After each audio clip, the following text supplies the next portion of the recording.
Seahawks. What do we get? We got Milroe. quarterback Wow. for the Seahawks. Interesting. Wow. I love it. Mike McDonald, obviously not a different side of the ball, but coaching Baltimore with Lamar. So, he understands the value of a quarterback who has superpower level running ability. We know Bogman is a big fan of him. Obviously, he can take some necessary time to develop with Darnold there. I don't know how many years they would have that be the setup. I mean, the Green Bay obviously very willing to have guys sit for multiple years. Usually you see other teams maybe only want to max out of one of those years that they're kind of throwing away, but clearly talented. Yeah, and we don't know if Darnold has staying power. Let's be honest about that. I think we do know, and it's that he doesn't. Yeah, I mean, that things kind of crumbled a little bit down the stretch for Darnold with the Vikings last year, and it was like the carriage kind of turned into a pumpkin on us late in the year. So wouldn't be surprised if this apprenticeship didn't last all that long before Milroe actually saw some playing time. Yeah. Russell, what do you think about this?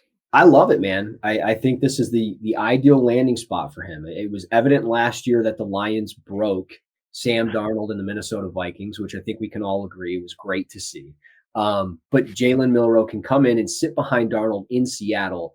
But furthermore, you can package him day one if you need to in the red zone, short yardage. He's a weapon with the football in his hands, man. So you don't need to go out there and throw the football 30, 40 times a game. He can run the football 5, 6, 7 times for you, maybe even a little bit more if needed. And pairing that up with Kenneth Walker, I think would be great. But again, he needs time, ball placement, throwing with more touch. All of that needs to happen. And I think Milroe can sit for a year, maybe 2. And once you kind of figure out, maybe you overpaid a little bit for Sam Darnold.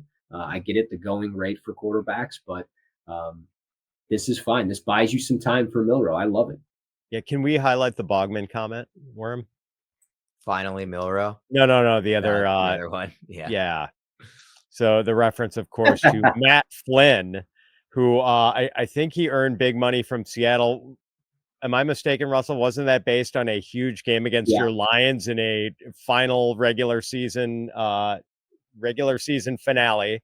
Yeah, he threw like 6 touchdowns. Yeah, almost like 500 yards, and goes to Seattle and never starts the game because they draft Russell Wilson and fell in love with him right away. Yep. So, yeah, that would be interesting if that pattern held true in Seattle yet again, with Darnold never starting a game. I don't think that's going to happen this time around. I don't think Jalen Milroe is quite as refined as Russell Wilson was. I agree. Coming out of Wisconsin, but yeah, this is an interesting pick for sure, and I think it is going to, I don't know, kindle a little bit of interest in Milroe in dynasty rookie drafts. Worm, don't you think? Do you think he's a second rounder?